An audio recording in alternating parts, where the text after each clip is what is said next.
Učiteljica biologije vam je dala domačo nalogo, da ustvarite herbarij in ga opremite s herbarijsko etiketo.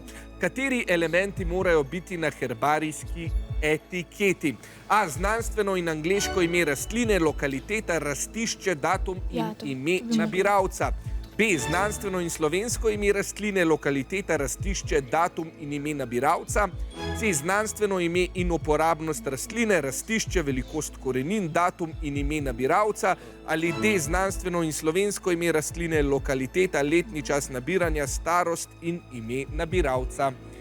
Ja, kar dolgi odgovori, bodite pozorni, torej, da jih dobro preberete in se torej odločite za pravega.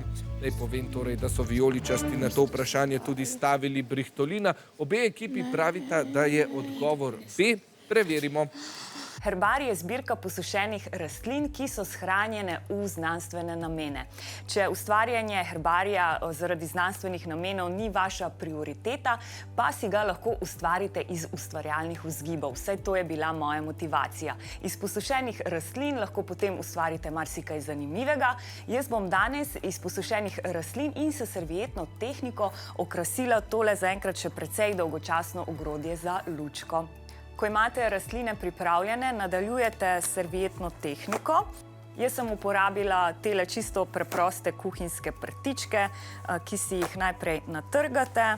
Potem boste pa premazali lučko z lepilom in jih postopoma dajali gor. Na ta način boste naredili v bistvu eno tako podlago za rastline, da se bodo lažje potem prijele lučke. Takole, lučka je pripravljena, da damo gor na njo rastlinice. Tako fino pritisnete gor. Zdaj, ker je nekaj lepila že gor, ni problema.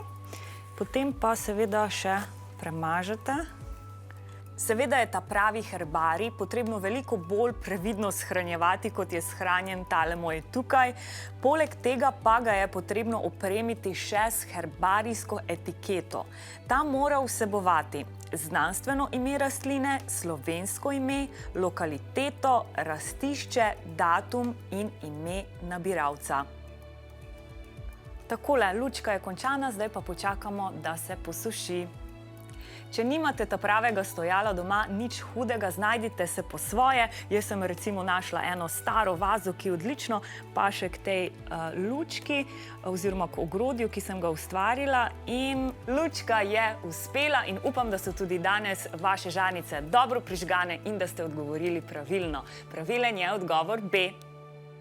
Ja, žarnice zelo dobro delujejo, 5 točk za rumeno ekipo in 10 za vijoličasto, saj je uporabila Brihtolina.